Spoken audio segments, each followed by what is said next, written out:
All right, so what's up? What's up? Thank you for coming back to Two in the Zone.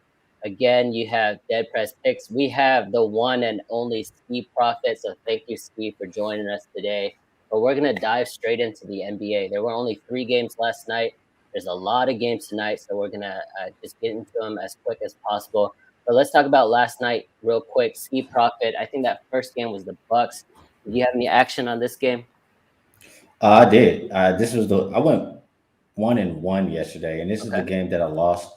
I tried to oversimplify it and just thinking so many guys out for the Sixers side, who's going to score the points, and didn't quite work out. Yeah, somehow they dropped 109, the Sixers. I know, Dad, that's your squad. Like, how did they score 109 on Well, the Max defending Maxi champs? had his way last night, but I agree. I didn't think they were going to be able to score many points in that game. I thought that, and Curry was also out last night, got scratched late. So I Yeah. mean, they didn't have any of their top scoring. Obviously, Tobias still out and beat out. Pretty crazy that they were able to drop 109 on the And Bucks last night. Philly was actually in the game for most of it. They were covering the entire game until the end. I think like Grayson Allen got hot towards the end to Yeah. to give the Bucks the cover, which is crazy. Maxi was going off. They were winning at points like in that fourth quarter. He looked Yep. really good. They were up late, and then like you said at the end, the Bucks just went on a big run. But yeah, a little surprising how much scoring occurred in that game. And then the second game here, I took the carrot. I took the Atlanta Hawks. I took the bait again. They haven't covered in 5 games. I thought they were going to cover last night. They actually had a chance. Kevin Herter was going off in the second half, especially that third quarter, but they lost on the road 110-98 against the Utah Jazz. Ski Profit, is Utah for real? They're for real in the regular season, kind of just like how we saw last year. But Mhm. I think last night this was another one of my plays. It was my best bet, and I had the Jazz minus the points. It's two things in that game. For one, all year long, I just say like I don't want Atlanta on the road. They showed last year they're really dominant at home ever since Nate McMillan came over. Not so much on the road, so I'm trying to avoid that. I think they That's maybe smart. only covered once so far, and Mhm. that spot. It was like 5 games, 7 nights, and I think a road to road back to back, even maybe. So, what stood out to me about that Yep. game was how fatigued the Hawks have been, how tough their schedule has been, and I think eventually the market, like nobody's gonna like the Hawks, and there's gonna be value there. Yeah, I was Yeah, about to I say agree. And, that. and one thing here with the Hawks, right? Ice Trey, he had a great postseason run last year, but he and James Harden have been feeling the effects of the rule changes the most, I would say, in the NBA. So, Dead Prez, like, how do you feel about the Hawks? Because they do depend on Trey Young and his ability to get to the free throw line because he is elite 90% free throw. Like, is it going to hurt them moving forward, or do you agree with Ski? Like, there's going to be value with them later No, on in the season. yeah, I was about to hit the point that Ski hit. I think the market will, soften a little bit on the Hawks. So I think we're going to be able to, begin to get them in a lot better spots. And like you alluded to too, their schedule has been tough, right? Like they'll get some games coming up where they might be a little undervalued and some good bounce back spots for the Hawks. So yeah, right now the Hawks haven't been good to anyone who's been backing them, but moving forward, I think the Hawks will get back to form and be a good team to back the next couple weeks. All right, in the One more final thing, game, really yeah, quick. yeah, go ahead. One more thing about the Jazz.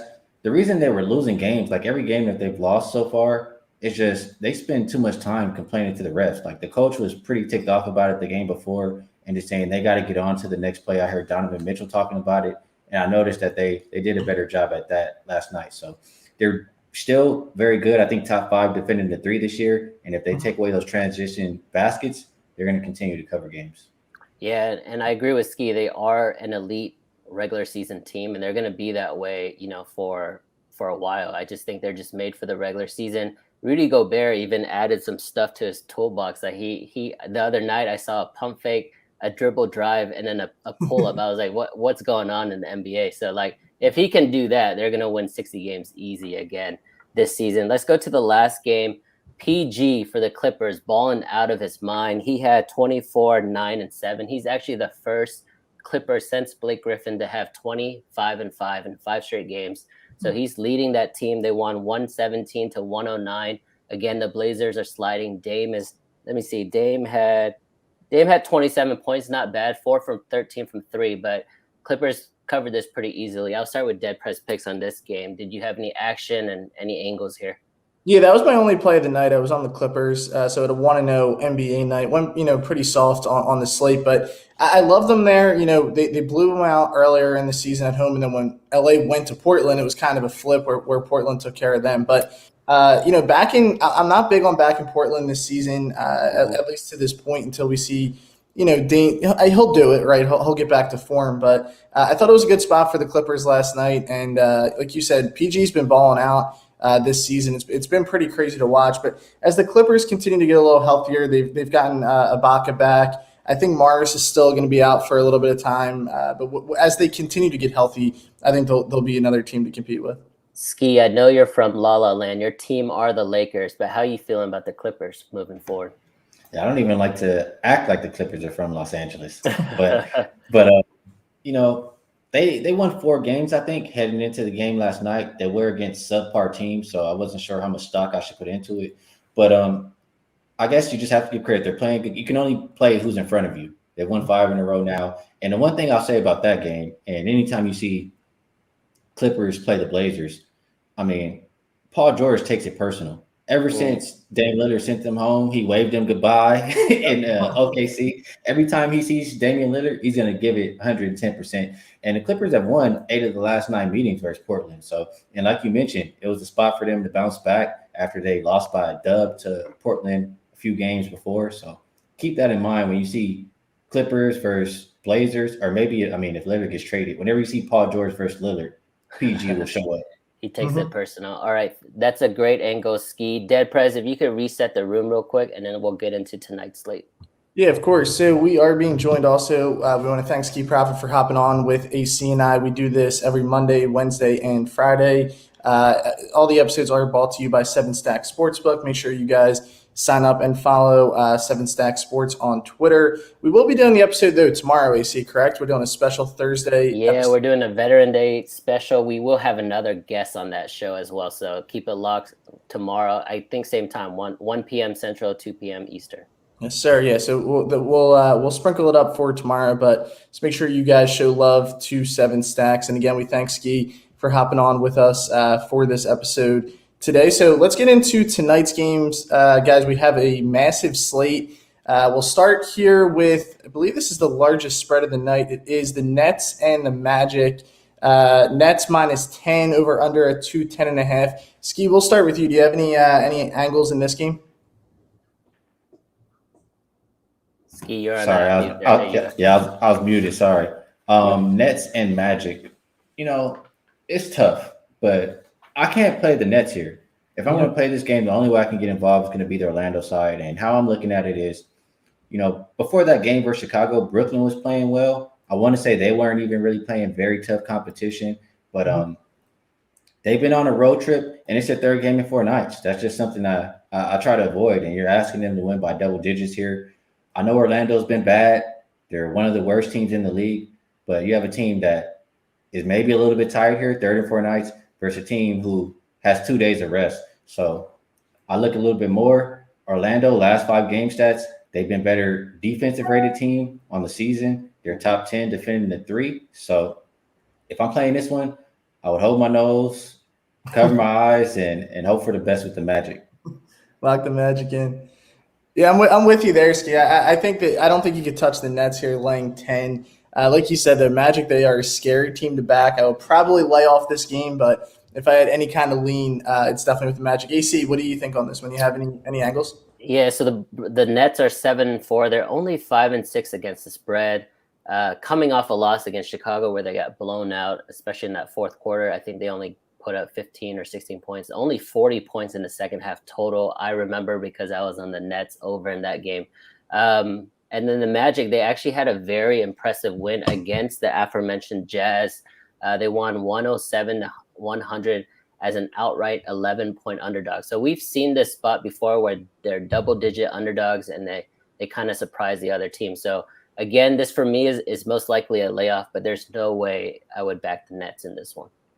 I agree with you there. All right, guys, we'll move on to the Wizards and the Cavs. Cavs got tough news, obviously, with Colin Sexton out for an extended period of time. They come in tonight. Is it tough, though? Is it tough news? That's all I'm going to say. as a 3-point dog tonight against the Washington Wizards, who both of these teams have been pretty good to start the season. What do you guys think on this one? Wizards currently a 3-point favorite tonight. Yeah, I'll start on this one. The reason why I like Colin Sexton, but I think that team actually rolls with Ricky Rubio as their point guard. He's able to just spread the ball a lot better. You already know, Dead Prez, how much I love Evan Mobley, not only offensively, but he's a beast on defense, grabbing every rebound, trying to go for every block. I just love the energy he brings. I love the Cavs team. As far as tonight, this is a great game. Cavs are sitting at 7-4. The Wizards are 7-3. Surprisingly, two of the teams that are sitting in the top of the East. Give me the Cavs tonight and the points. I like that +3 number with Cleveland. I feel like it's a tough game to play. I didn't watch that not miracle. I'll call it a miracle, but that Ricky Rubio game. I think I was too caught up in. I think I had 3 plays in the other night game, so I was really focused watching those games. But I feel like the books are kind of begging you to take the Cavs. I do for the Cavs side. If Okoro plays, I definitely like that. I think he's a great piece over there. But I like what the Wizards have shown so far: 7-3 straight up, 7-3 against the spread. And gun in my head, I would take the Wizards side if I was gonna. And they're getting Rui back too. They're getting Rui back, I think he's a great defender himself. So I think Washington is only going to get better from here. Definitely. And if I probably would play the under if I had to choose, just because I know neither team is really playing with great pace. Neither team has been shooting the 3 well this season, and it's not a play that I love. But if I'm forced to make one, probably Washington or under. Yeah, I'm with you there. I like Washington. It's one of my plays for tonight. I think that you mentioned the addition of getting Rui back. I think it's a bit of a letdown spot here for the Cavs. They've won 4 in a row, I believe, right now. So I think it's a good spot. You did mention, how well Rubio has played, and especially the last game. But I think the impact of Sexton will be felt for them, especially the first game back tonight. So I'll be rolling with the Wiz on this one. All right, guys. Pistons and Rockets. We get 2 of the young studs in this one. Pistons +3, Rockets -3. Pretty surprising when you see the Rockets as a 3-point favorite. Ski, we'll start with you. What's your angle on this one? We have 13 games today. And this is the bum fight of the day. So this is the game of the night. Yeah, I really want to try to give you an angle, but you just got nothing. I have nothing. It's 2 teams I really don't want to play on. If I have to say, you rarely see teams get 4 days rest. Detroit has 4 days, and with KPJ game time decision or potentially not in here, I would have to take the points with the Pistons. I don't want to lay with either team. I'll say that. AC, you have any thoughts on this one, or? I think I'm going to have to disagree with Ski here. I think this is our second game we disagree. I don't think Houston should be favored even against a bad Pistons team. I think Houston is 1-9. I think Jalen Green takes not being the number 1 overall pick super personal, just like the PG Dame rival. So he went at, Cade in Summer League. He went at Suggs at Summer League. I think he's going to go hard tonight as well. So I like Jalen Green to do his thing, and I like the Rockets to cover the 3. Yeah, I'm with you there. See, this I locked this in early last night when the Rockets were -1.5, so it did jump a little bit, but kind of the narrative you're going with, AC, with the Jalen Green almost revenge on his mind. And I think at home, I don't think the Rockets should ever be favored, so I'm falling into the Rockets for this one. All right, guys, Bucks and the Knicks. I believe it was just announced that Middleton and Brook Lopez will both be out again tonight. AC, we'll start with you on this one. Bucks currently a 4-point dog here against the Knicks, who are laying 4 at home. Over under in this one, 217.5. Yeah, this is a rematch, right? They just played last week. The Bucks came out hot last week. They were up by 20, somehow lost by 20. I think it's like one of the rare times in the NBA that's been done before. So this is kind of a revenge game for the Bucks. They're on the road in New York. You guys already know the Knicks are always the public team just because they're a beloved franchise. The line looks like it's going towards the Knicks, but I would caution you there. I think that's just public movement. The Bucks haven't played with Chris Middleton and Brook Lopez for a while now. I think they've already adjusted to that. I kind of like the value here, but if I had to pick a side, I actually see points. I see the Knicks actually becoming an over team this year as opposed to last year. So I like the points here. Give me the over on the Bucks Knicks. If Mitchell Robinson and or Noel are out, it's not going to be a lot of rim protection down there for New York. And when you're going against Giannis, that's a disaster waiting to happen. So I would wait on the injury report. And if that happens to be the case, I would agree with you, AC. I like the over. I think the Knicks are 4-1 to the over at the house. I would think it can continue. As far as the side, I don't want to play teams in this spot. It's the toughest spot to play in the NBA. I mean, it's tougher when it's 5 games and 7 nights, but third game in 4 nights, a road to road back to back.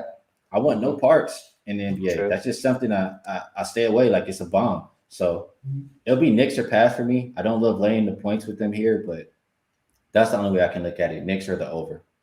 You made a good point there, Ski, about the rim protection for the Knicks. So it could be a game. It would be a super square prop, but I think it could just be a Giannis game where he has his way most of the time. So as far as a side, again, I'm with you guys. I think it's a tough side to call. I would stay away. I would lean the Knicks, although them just kind of ended up almost blowing out the Bucks that last game. So I don't know if I love them, to take care of business again here tonight. But as far as this one, I think it's a stay away game for me personally. All right, guys, we'll move along to the Raptors and Celtics.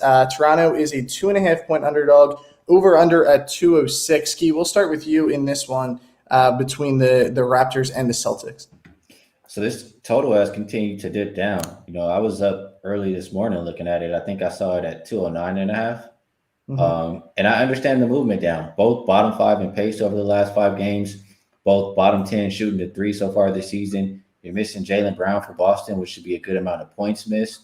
And so I understand the love for the under. If I'm playing the total, I think I would agree and play it that way. The one thing that makes me nervous is Pascal Siakam's back. He likes to play with pace. So that scares me. Maybe he speeds up the Raptors a little bit. In general, for the side, both teams fairly rested. Boston a little more than the Raptors. They actually got 3 days rest. And I look at them without Jaylen Brown, 10-5 last season, 36-19 all time. They can still get it done. And I look at the Raptors. They've been much better, especially on the road. Like Boston's failed to cover every single home game. Raptors are 4-0 against the spread on the road. But I just can't help but think maybe adding Siakam back messes up a little bit of the rhythm that they have going on this first game. And they also play tomorrow. So if this game is looking like it's starting to get out of hand or whatever the case may be, they may save some of that energy for the next game. So I think Boston can probably get right here with the amount of rest that they have, and I would play the game under. Yeah, it's been a while since they played. The last time they played, Luka hit that game-winning 3 on Boston's head. But Dead Press, is Jaylen Brown out because he's about to get traded or what? What's going on?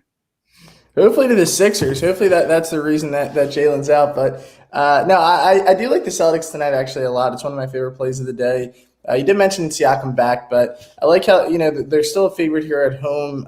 Like you said, Ski, they've played well traditionally without Jaylen Brown. Hopefully it'll be a big Tatum game tonight. He'll step up. They're going to need some other guys to step up, obviously, in the scoring department. But I like Boston in this game at the -2.5. All right, AC, this has been one of your favorite teams in the young season, the Oklahoma City Thunder. And here we go again. They're dogs tonight against the 1-win Pelicans, who are laying 5 at home. Is 5 too many points to lay for a 1-win team tonight? Man, how are the Pelicans 5-point favorites? I mean, that's crazy. There's no Zion, obviously. Ingram is questionable. We know the heart and the hustle that OKC plays with. But the books are still giving so much credit here to New Orleans. It makes me want to take it, to be honest. It's hard to pick the side here. I'm assuming at this point people are starting to react to the Thunder being able to cover these spreads. So I think they're going to become the public play in this game. But I don't see it. Maybe the under. I don't have a side, to be honest. I'm going to lay off on the side. If I had to pick, it would be another NBA under for me in this game. Yeah, I mean, go ahead, Skip. No, it's a bum fight. So anytime you have a bum fight, there's potential for a lot of bricks to be thrown up in this game, and I wouldn't argue against your under. From a side perspective, I agree. Like, why are the Pelicans a favorite here? 1-10. I know the Thunder are 3-6. They've won 2 in a row, and just in general, like the Thunder, they haven't been playing cupcake teams. Like their schedule has been, it's been a little tough. Like let me look. They played the Spurs last, but outside of that, Lakers, Clippers, Warriors, Lakers, Warriors, Sixers, Jazz. I mean, they're playing And SGA is competition. doing his thing. He's doing his thing against top tier competition. So I mean, I would assume against a bottom feeder like the Pelicans, like he should be able to go off. It's just a weird line. That's what I'm thinking. And I also want to, I mean, in general, I like to look against playing on teams coming off of a 4 or more game road trip coming back to the house. I just kind of feel like it's a flat spot. You know, you got stuff to take care of at home, et cetera, et cetera. So if I'm playing this one, it'll be OKC plus. Yeah, I'm with you guys there. I think OKC. I'm just not laying 5 on the Pels right now, but like what we're all saying, why are the Pelicans laying 5? So maybe there's a reason behind that. All right, guys, this should be a really entertaining game tonight. The Hornets and the Grizzlies, obviously featuring some of the best young players in the game, LaMelo Ball, Ja Morant. Over-under is 229 here. I believe that is the highest, yes it is, of the night overall. Ski, do you have any plays in this Hornets and Grizzlies game? Yeah, I like this game. As far as what you said about the total, I mean, it's a one-way look for me with Charlotte. They're over 9-3 so far this year. As long as LaMelo Ball's in the lineup, the only way I want to look to even think about playing the games is up and over the total. I don't think you're getting a discount at that number, but like I said, it's the only way I would look to play this game from a total perspective. From side, I mean, the Hornets have been terrible. They've lost 5 games in a row. This game right here is going to be their last game of a 5-game road trip. It's also their 3rd game in 4 nights off of an overtime game. Like, it's not very much to like from the Hornets here.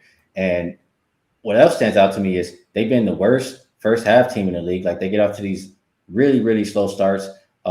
Most of it probably because LaMelo, he thinks he's making good decisions, winning plays, but it turns out to be bad decisions because he gets early fouls and his team can't survive if he's not on the floor. He has 40 fouls through 12 games. I want to say he's fouled out maybe 2 of the games.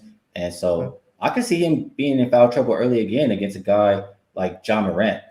I think another problem for Charlotte is that they need a closer.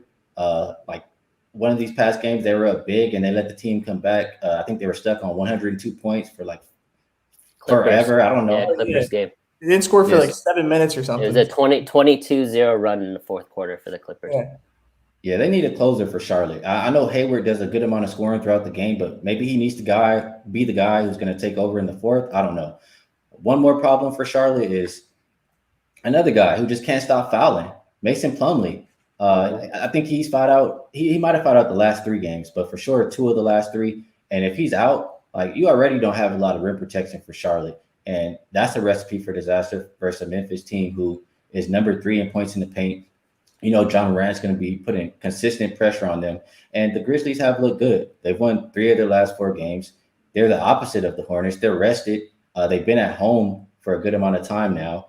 And the last 4 times they played Charlotte, I think they beat them. 2 of them last season in blowout fashion. So far this year, they're 2-0 against the spread versus 45% win teams or less. I think the Grizzlies kind of blow them out the water from start to finish here. I mentioned how bad Charlotte is in the first half. I'll just throw a couple more numbers. 2-8-2 against the spread in the first half with a minus 7.9 first half margin. Terrible. Been an absolute fade. So I like Memphis early and often.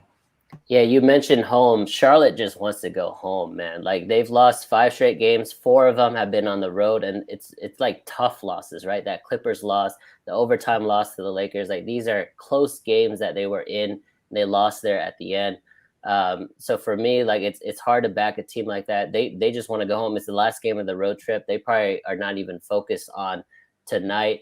But you're right. If there's no Plumlee, not only is there no rim protection, they're already a subpar rebounding team. So without him trying to get those rebounds, I think, guys like, Jaren Jackson or Brandon Clark, I think they're going to eat on the boards for the Grizzlies. And I think they should blow out Charlotte tonight.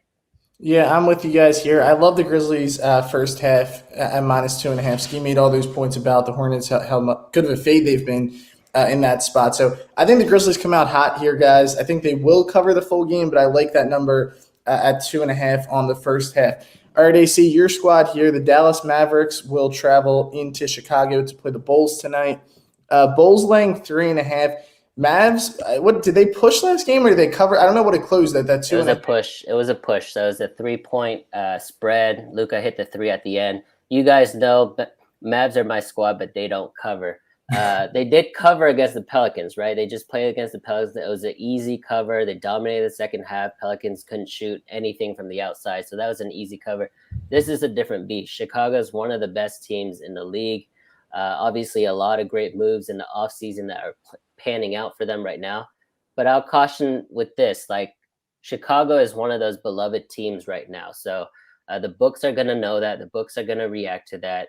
Dallas only getting 3.5 on the road. That's kind of fishy to me. I think this should have been closer to like a Bulls -4.5, Bulls -5. The fact that is that low, I think they want you to take the Bulls. I kind of like the Mavs and the points here, but I could be a little biased. Chicago, they kind of been proving me wrong. Not that I didn't believe in them, but I didn't think that they'll start off this good. You know what I'm saying? And I thought that it was a bad spot for Brooklyn in the last game. So I understand how Chicago could come back. Like they've been a good second half team, I think, all year. So far, 2-3 against the spread versus 55% when teams are better. That would be the Dallas Mavericks today. Like you mentioned, they're 7-3 straight up, but 3-7 against the spread. Mm-hmm. They don't even have to win. They just got to keep it close. So the number kind of scares me here. My numbers, as far as what I look at every single day, it tells me that the Bulls have been the much better team over the last 5 games, and that's who I should play.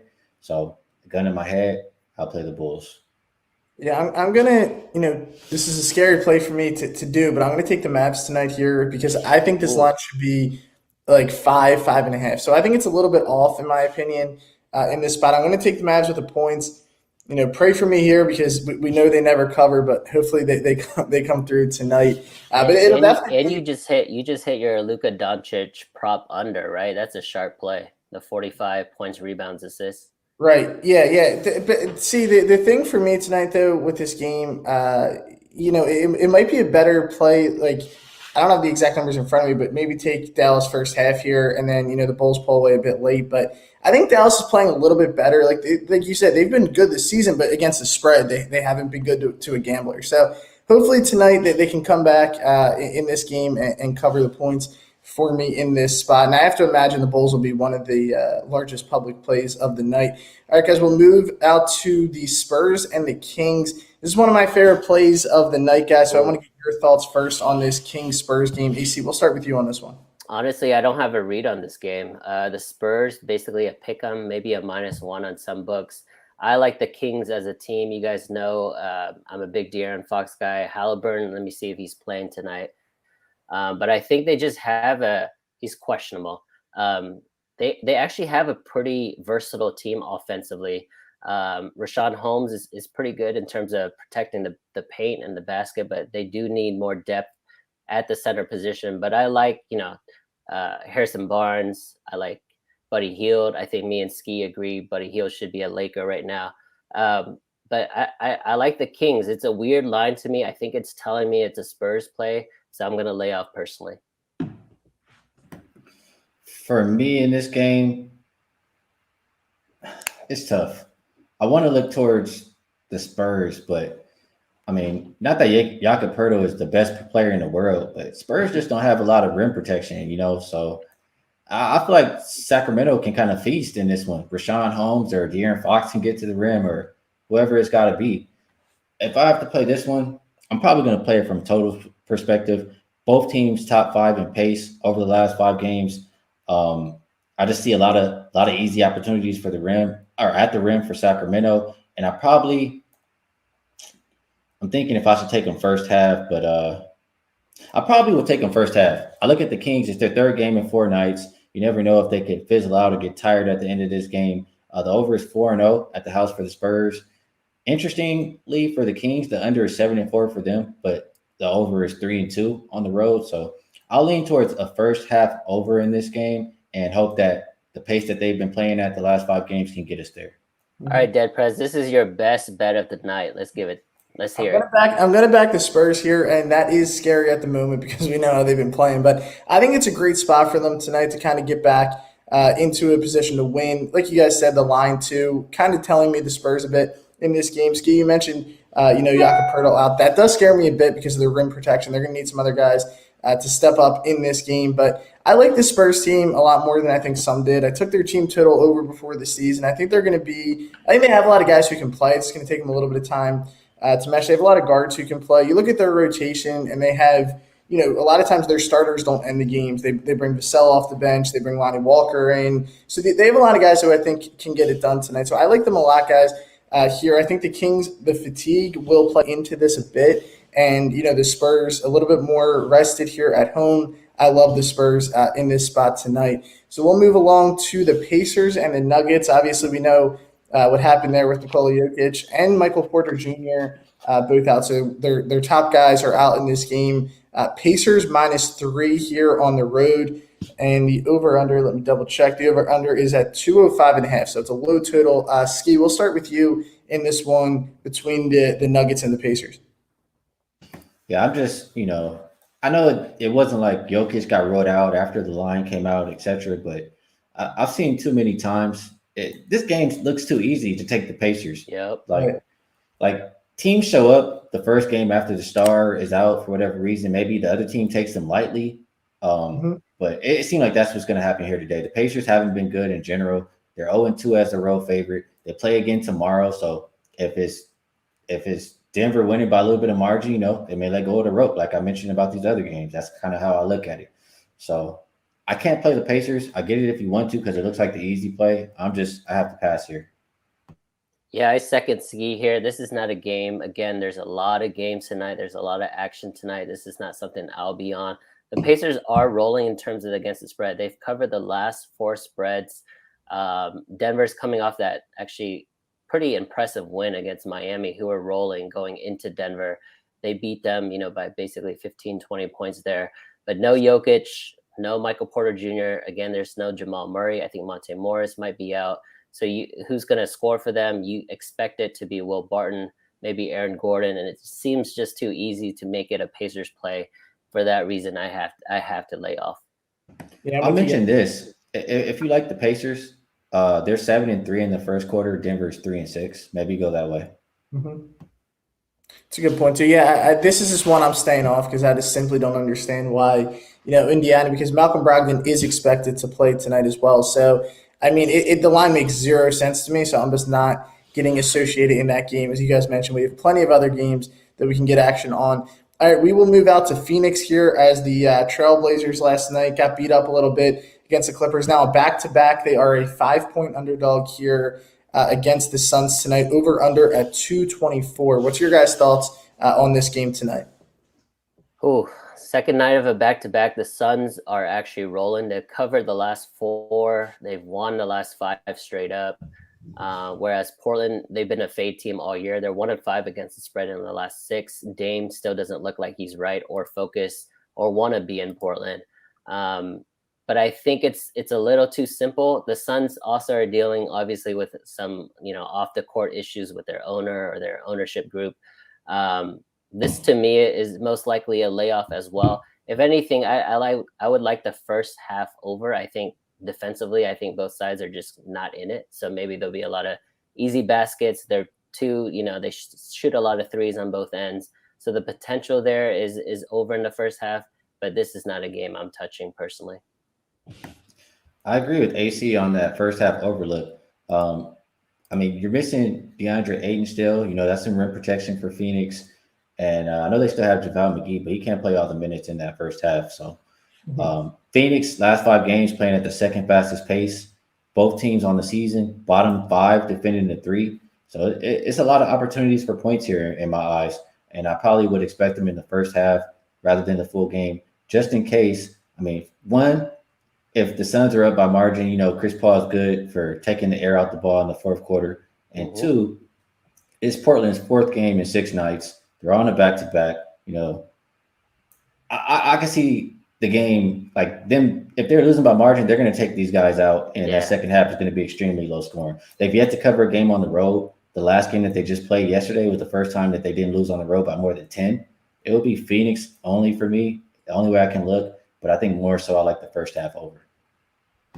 Yeah, I love it, guys. I am not on this game, so I don't have many thoughts on this one, but I'll be riding you guys on that first half over. All right, let's move along to a Finals This is a rematch. big slate, man. This is a I know. big I slate. keep reading. I'm like, Jesus, these games just don't Yeah. stop. So Yeah. finals rematch here between the Miami Heat and the LA Lakers. The line now for me just budged up to 5. I think it opened at 4. A lot of places still 4.5. This one should be interesting. Obviously, we still have LeBron out. Anthony Davis, I believe, will play. He's listed as probable in this game. Ski, we'll start with you here on this one between the Heat and the Lakers. Lakers, like I said, now still at minus, or the line just moved up a little bit to -5 for the Heat. All right. So if you don't know, I am a Laker fan. So if you hear me say us or we, you know what I'm talking about. And I'm also going to say I'm not completely biased because I'll bet against the Lakers, and I've done pretty well. I think I've only lost one Laker game so far this season. So on this game, the way I look at it, I get why everybody likes Miami because they've been one of the better teams in the league. Um, but you see this injury report, it's a laundry list of guys on this thing. And the only person who's likely to play today for either team is not on the Miami Heat. So the Heat play again tomorrow. It's always a situation where they probably leave one of these guys out and save them for that next game. And if you don't have a Bam versus Anthony Davis and DeAndre Jordan or a big lineup like that, you'll be in trouble. Hero also game time decision. He's a guy that they definitely need. So I think if you like Miami side, you need to wait and make sure your guys are available there. On the Lakers side, and also for Miami, in general, like the last few years, I don't think they've been the greatest road team. And so far, they're 1-2 as a road favorite. So that's going against the Heat there. For the Lakers, I get it. They haven't looked the greatest. I'm not a Westbrook fan. I want the main thing for me here. I think Anthony Davis is going to play. Like I said, he's the one guy who's likely. Rondo's game time decision, and he's who I really won the lineup because the Lakers looked 10 times better when he was playing point guard than when Russell Westbrook was playing it. So if you get Rondo in here, I think the Lakers can hang around in this game. I think Miami, they may save some of this energy for their game tomorrow. Yeah, my favorite look in this game, if Bam is out, I like Anthony Davis over on the points. I think he's going to eat tonight without Bam. This could have been a nice revenge game, right? We have Kendrick Nunn, he's ex-Heat. We have Markieff, he's an ex-Laker. Like neither are playing. There's no LeBron. Most likely no Hero. Like this, marquee game on Wednesday night was supposed to be pretty exciting. Ends up going to be potentially a dud. So I like Anthony Davis in this game. I know he hasn't played, up to a superstar status or even close to the bubble. Anthony Davis. I think that's the best we've ever seen him play. But I think these type of games are the games he's gonna get up for, and especially if there's no Bam, I think he's just gonna go eat. He's gonna go crazy all night. Mm-hmm.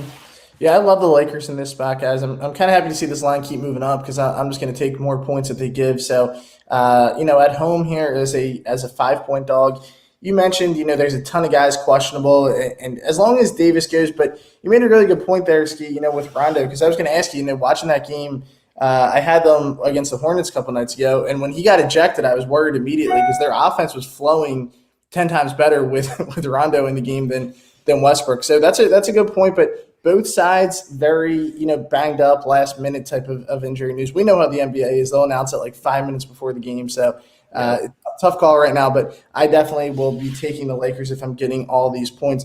I believe we got to the last game of the slate, guys. It was a marathon to get through these.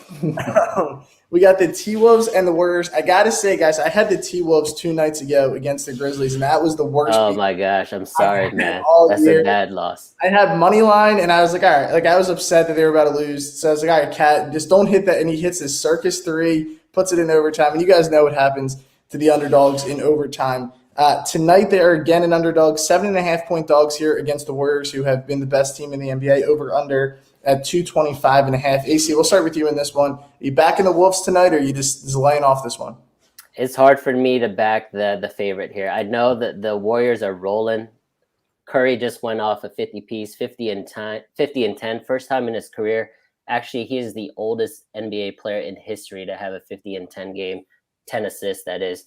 So he's rolling. I think everybody's going to see that and just blindly bet the Warriors, especially it's a late night game. So it's probably going to be a parlay piece for a ton of people. It's going to be a teaser piece for a ton of people. So I like the T-Wolves. it's tough for me to back them for the entire game because the Warriors have that elite free throw shooting, so they can end the game pretty strong, and they're not going to give away points. But give me the T Wolves tonight, anyways. If you don't want to do that, maybe the T Wolves first half spread, something like that. But I'm just not a better that's going to the back, the public favorite. So give me the T Wolves. I get you. I hear you there. And contrarian way can be a good way to go. It's not necessarily a big part of my cap. When I look at this game, for one, I gotta say, Golden State is legit. Mhm. They look like one of the best teams, if not the best team so far in the league. And I think they're legit because the way they're playing, that's how you win by margin. They're number one in 3-point percentage. They're number two defending the three. I think they have the best defensive rating in the entire league. I know they for sure have it over the last 5 games. That's what people don't realize. Like, people look at the Warriors and they see the ball movement, the 3-point shooting, but that defense is elite, which is super surprising. Right. So I get it. When you see that and you see the way that they've been playing, they've only lost one game, and you see this 7 here versus Minnesota, who's 2-7 against the spread. You want to go run and bet it, and that's what everybody's doing. But it's the third game in 4 nights for the Warriors, and you guys keep hearing me bringing it up. It's a thing. Like, it's not a good situation to back them to win by double digits. The Minnesota Timberwolves, they played a couple games without D'Angelo Russell. They really didn't look good. I think that they needed their point guard back, and the market, it's not gonna keep letting you beat them one way forever. I think that where this line is right now, I would have to take the Timberwolves. Kind of a fade of the rest situation for Golden State. Yeah, my heart can't go through another Timberwolves backing, but I am going to take. I'm not going to necessarily take yet, but you guys mentioned Golden State defensively, and like you said, AC, I think a lot of people don't acknowledge that at all. So I like the first half under here at 113. It's a bit scary, obviously, with the way both these teams can score at times, but I like the first half under. I would like the first quarter, but if you watch Steph's rotation, he's typically going to play the whole first quarter and then sit like the first 6-7 minutes. So usually the second quarter of Warriors games, you're going to see a little bit of dip in pace and scoring. So I like the first half under in this one as well. I would lean with the T-Wolves, but I'm not doing that again. I get it. You just have to go through that that crazy game. I get it. Yeah, it was rough. Had a tough night there. So, but I believe, guys, we finally hit every single NBA game of the night. Obviously, a massive slate for tonight. So, ton of options that you guys can go with. We gave some great picks on this thing. Ski, we just want to thank you for hopping on. For sure. I want to personally thank Ski. I mean, I texted him yesterday. He was flexible. He agreed to it really quickly. Everybody give him a follow. He's one of the best NBA minds on Twitter. I've been following him since I started. So that's at Ski Profit. Thank you so much, man. I appreciate the kind words, and it's been great breaking it down with you. I appreciate you guys having me on. You guys are 2 sharp cappers. Got a lot of great information here. Hopefully we gave out some winners, and we can do it again. Sir, for sure. We'll do it again. Thank you, everybody, for joining 2 in the Zone. You have Dead Press Picks, AC, and thank you, Ski, again, for guest starring today. We'll be back tomorrow, actually. It's usually Monday, Wednesday, Friday, but we'll be back tomorrow. Hopefully we gave you some winners. Thank you so much. Talk to you guys soon. See you guys.